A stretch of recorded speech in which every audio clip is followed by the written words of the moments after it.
तो पहले में तो एक ही साल में हो गया था, तो 2 ही एंट्री में काम तमाम हो गया था। वो छोटा क्वेश्चन 2-4 नंबर का पूछेगा, लेकिन ये जो क्वेश्चन आएगा एग्जाम में ये 8 नंबर का कम से कम आएगा। तो ये सेकंड नंबर इलस्ट्रेशन हम करेंगे, इलस्ट्रेशन नंबर 2। ठीक है, पहले क्वेश्चन पढ़ लो। क्या बोल रहा है, ABC limited grant 1000 employee stock option on 1 April 2010 at the rate 40।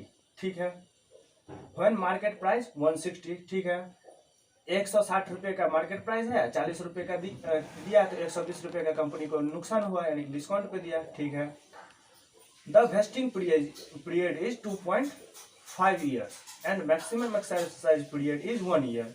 अब देखो, ये तुम बोलोगे ये वेस्टिंग पीरियड क्या होता है, ये एक्सरसाइज पीरियड क्या होता है। मैंने बोला था कि जब क्वेश्चन में जो टर्म यूज होगा उसको हम पहले एक्सप्लेन करेंगे।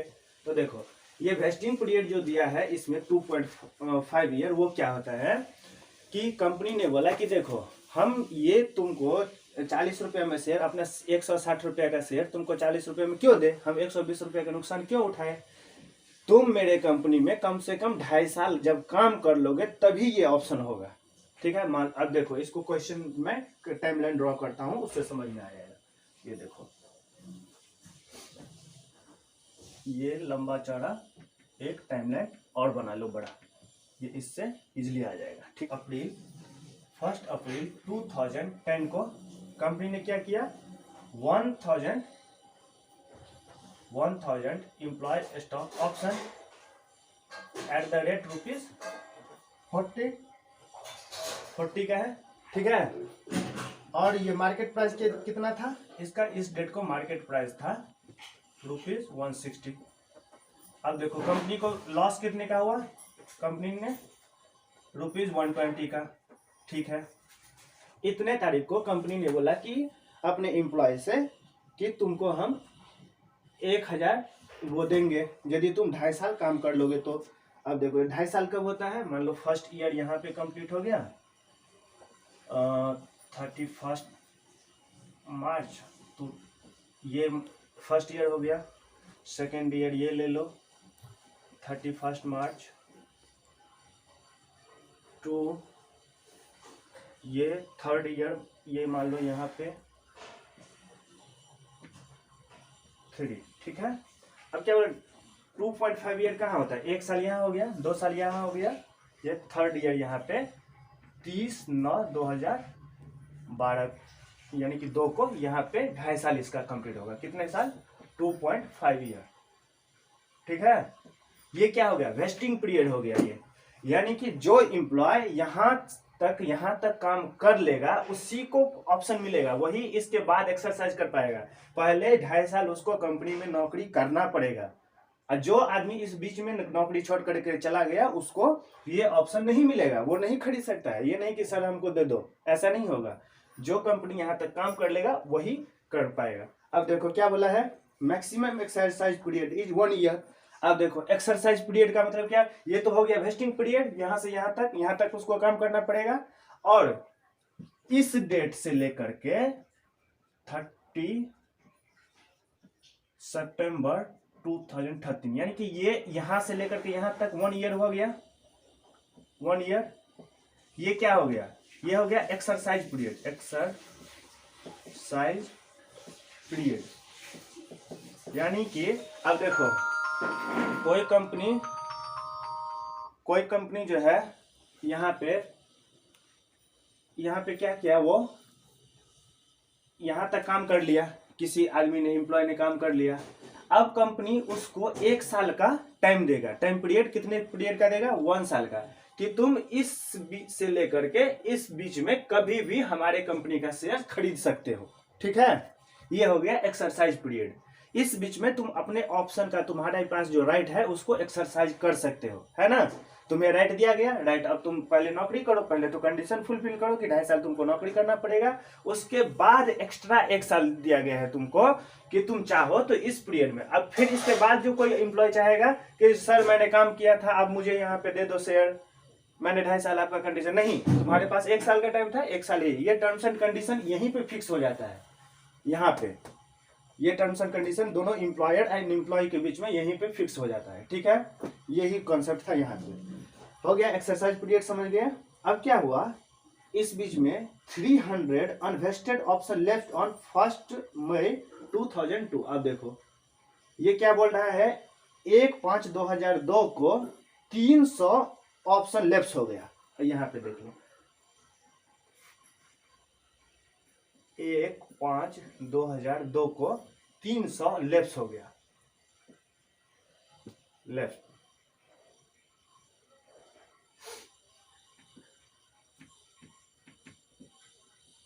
लेफ्ट हो गया। अब कोई आदमी यहाँ तक हो सकता है कि कंपनी के बीच में 2 साल काम क्या होगा, इस बीच में 2.5 साल पूरा होने से पहले ही वो नौकरी छोड़ दिया होगा या नहीं चला गया होगा दूसरे कंपनी में, तो 300 तो चला गया, कंपनी का लॉस हो गया, ठीक है। अब देखो फिर क्या हुआ, उसके आगे क्या बोल रहा है, 600 ऑप्शन वर एक्सरसाइज ऑन 36 यानी कि 30/6 को, यानी कि 30 जून को 600 ऑप्शन एक्सरसाइज कर लिया। यहाँ पे देखो ये कब आएगा, चूंकि कंपनी के पास एम्प्लॉय के पास ऑप्शन था इसके बीच में एक्सरसाइज करने के लिए, तो यहाँ पे 30/6/2003 को, यहाँ पे 30/6/2003 को 600 एम्प्लॉय 600 ऑप्शन जो है एक्सरसाइज किया, एक्सरसाइज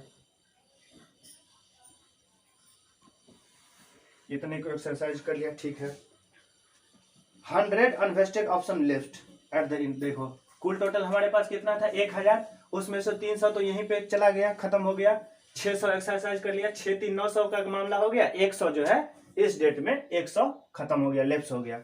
तो हमें क्या करना है, हमें कंपनी के पॉइंट ऑफ व्यू से देखना है, हमें कंपनी के, अब हमें अकाउंटिंग ट्रीटमेंट करना है, हमें कंपनी के पॉइंट ऑफ व्यू से कंपनी के बुक्स ऑफ अकाउंट में हमें ये रिकॉर्ड करना है इस ट्रांजेक्शन को। अब देखो कंपनी क्या करेगा, पहला क्वेश्चन से ये दूसरा क्वेश्चन डिफरेंट क्यों है, इंपॉर्टेंट क्यों है, ये देखो। ये 1 साल में पूरा मामला दफा दफा नहीं हुआ, सेटलमेंट 1 साल में नहीं हुआ, यहाँ पे 3 से 4 साल चल रहा है, 1 साल 2 साल 3 साल, यहाँ पे चौथे साल में जाकर के ये मामला सेटलमेंट होगा। तो कंपनी अपना बुक्स ऑफ अकाउंट इस डेट को अपना बुक्स ऑफ अकाउंट क्लोज नहीं करेगा, फाइनेंशियल ईयर में ये बुक नहीं बनाएगा, प्रॉफिट एंड लॉस अकाउंट बनाएगा ना रे, बैलेंस शीट बनाएगा ना इस डेट को। तो इस डेट को कंपनी अपने बुक्स ऑफ अकाउंट में क्या एंट्री करेगा ये हमें देखना है। इस डेट को कंपनी अपने बुक्स ऑफ अकाउंट में क्या ट्रीटमेंट करेगा ये देखना है। इस डेट को हमें क्या करना है ये देखना है, फिर इस डेट को क्या करना है ये देखना है। लास्ट में जब एक्सरसाइज किया तो देखो क्या होता है, एक फॉर्मूला याद कर लो।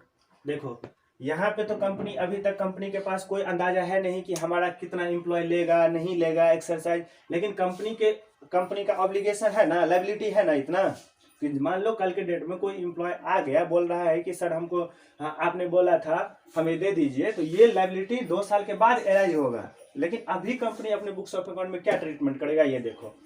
पहले एक फॉर्मूला याद कर लो, देखो एम्प्लॉय यहाँ पे लिख देते हैं, देखो एम्प्लॉय स्टॉक ऑप्शन आउटस्टैंडिंग, ठीक है, इनटू डिस्काउंट हमने निकाला कितना है वो, एम्प्लॉय स्टॉक कितना है 1000 है, यहाँ पे चला जाएगा। इस डेट को कितना एम्प्लॉय स्टॉक आउटस्टैंडिंग रहता है, कितना हमने डिस्काउंट दिया, उसको डिवाइड करेंगे यहाँ से,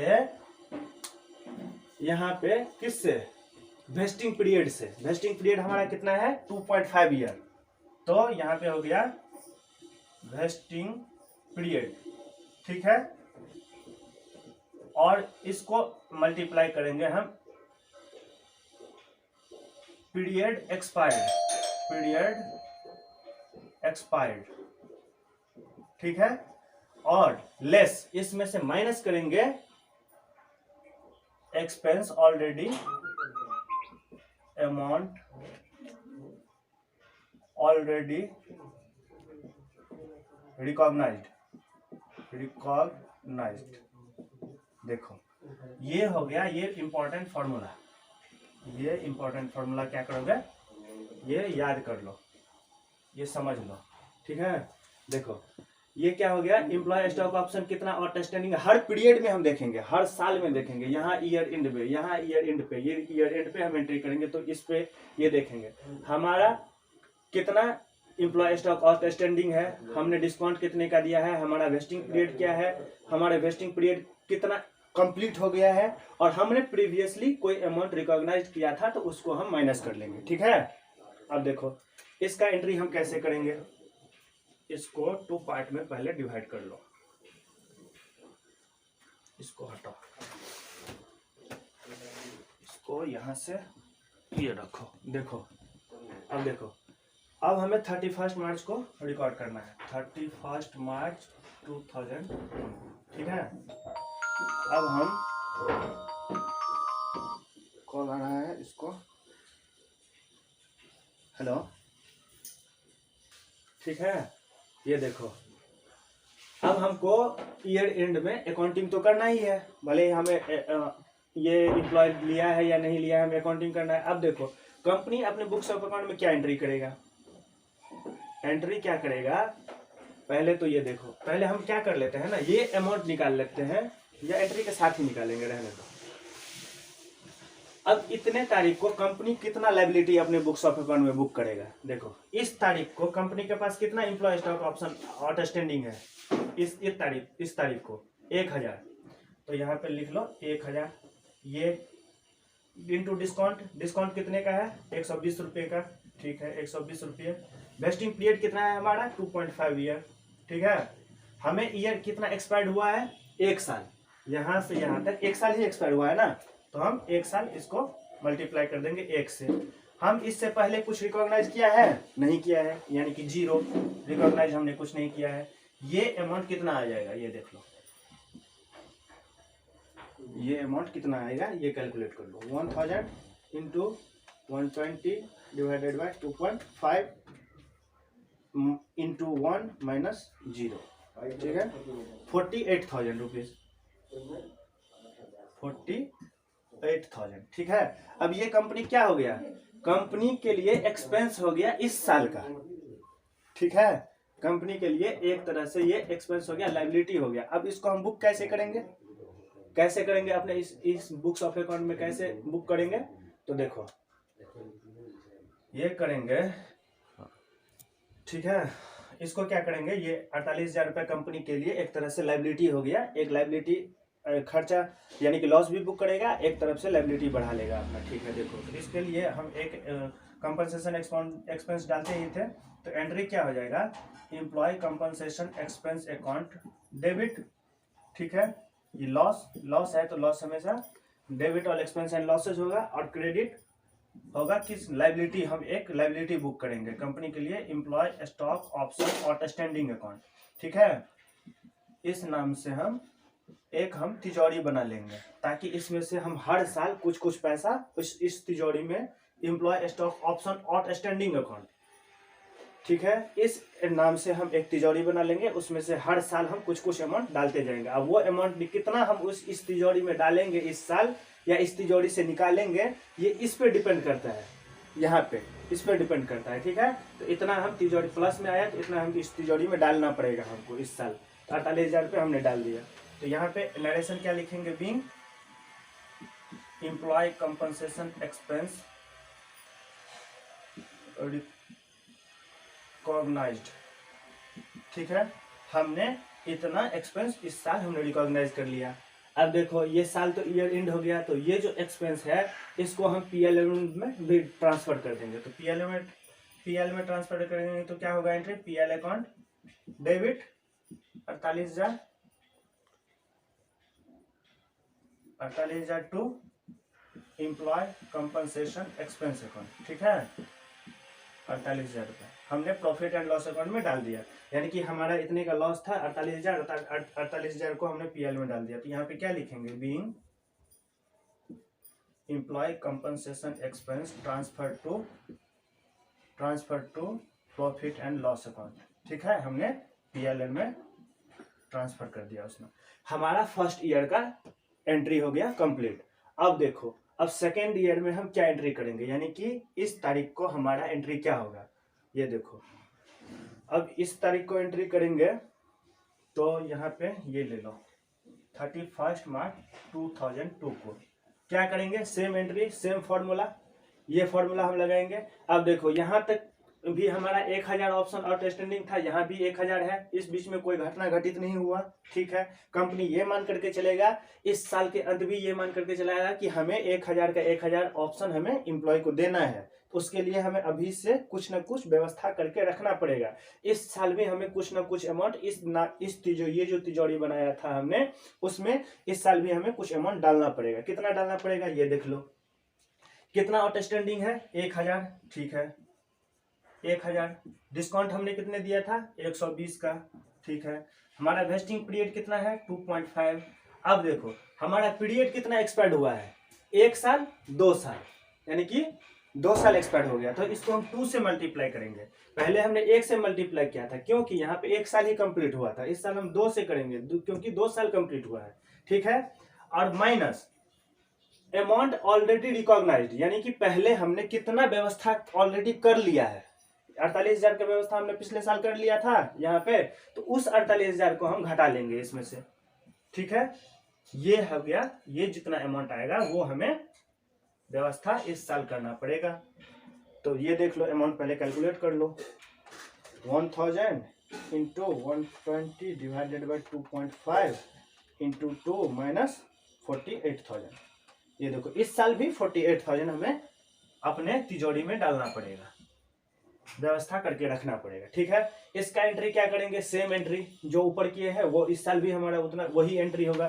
तो क्या होगा ये देखो, employee compensation expense account debit 48,000 to employee stock option outstanding account, same entry होगा इस साल भी क्योंकि कुछ अंतर नहीं पड़ा है। यहाँ पे फिर से लिख दो being employee compensation expense recognised, ठीक है। और इसको ये हमारा जो लॉस हुआ है इस साल भी 48,000 रुपये का हमने जो लॉस बुक किया है इसको पीएल में प्रॉफिट एंड लॉस अकाउंट में चार्ज कर दो। तो profit and loss account debit 48,000 का, ठीक है, to employee compensation expense account, ठीक है। यहाँ पे एंट्री लिख दो being employee compensation expense transfer to profit and loss account, ठीक है। हमारा सेकेंड ईयर का भी एंट्री हो गया कंप्लीट, यानी कि 2 साल की अकाउंटिंग हमने कर लिया है, ठीक है। 2 साल का अब अकाउंटिंग जो कर लिया, अब तीसरे साल में हमें देखना है तीसरे साल हम क्या अकाउंटिंग करेंगे। ये देखो यहाँ से एक लाइन ड्रॉ कर दो, ठीक है। अब देखो यहाँ तक एंट्री हो गया। अब हम क्या करेंगे, यहाँ पे एंट्री करेंगे।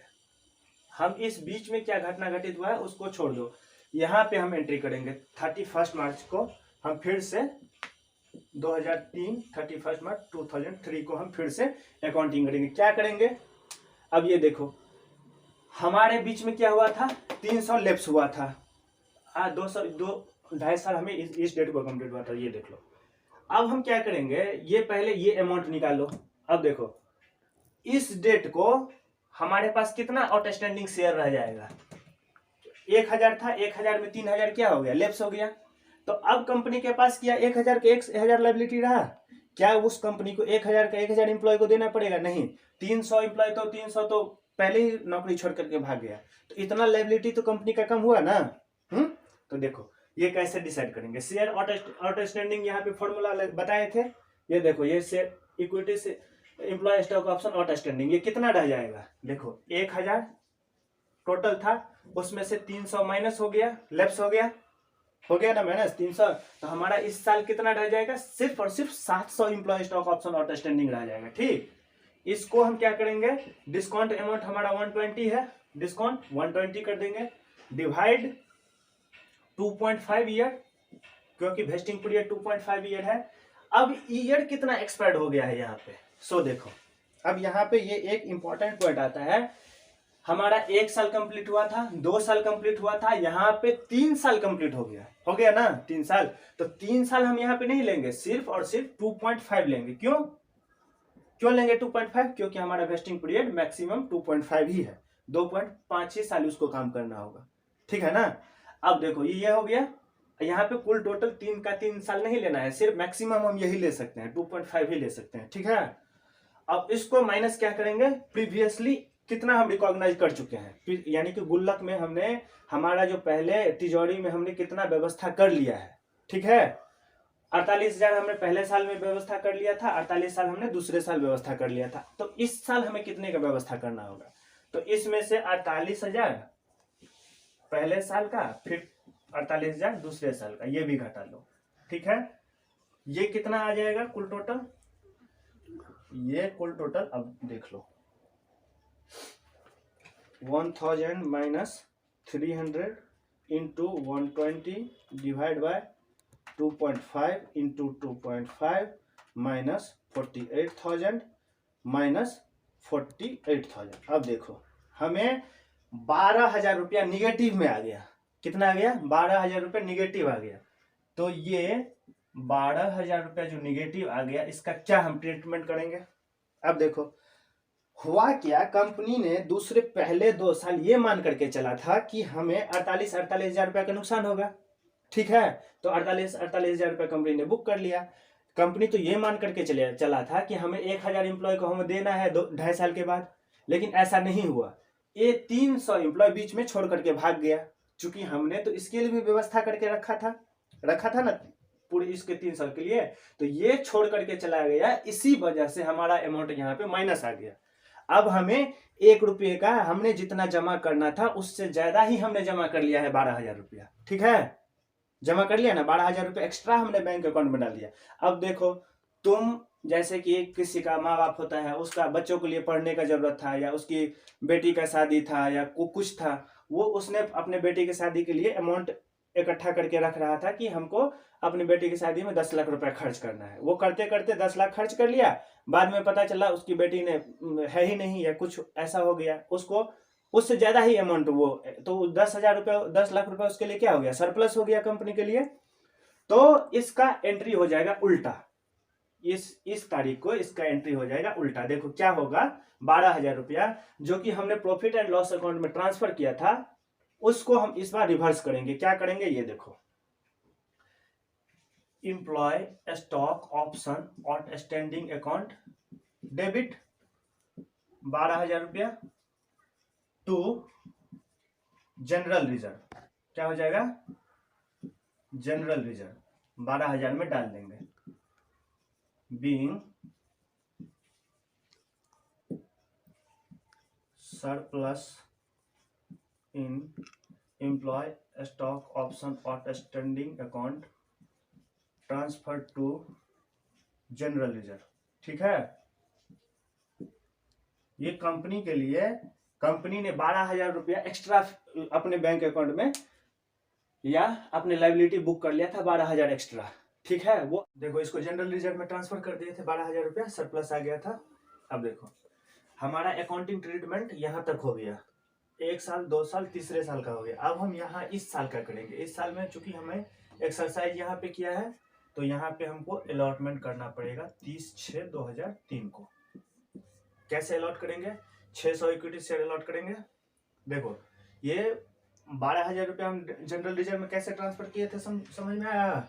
देखो इसको हम क्या किए, जैसे हम बैलेंस शीट बनाते हैं ना, बैलेंस शीट बनाते हैं तो यहाँ पे लायबिलिटी आता है, तो लायबिलिटी साइड में हमने क्या किया होगा, एम्प्लॉय स्टॉक ऑप्शन आउटस्टैंडिंग के नाम से हमने एक लायबिलिटी हर साल बुक कर रहा था, 48,000 प्लस 48,000, यानी कि 96,000 यहाँ पे मैंने क्या होगा 2 साल में बुक।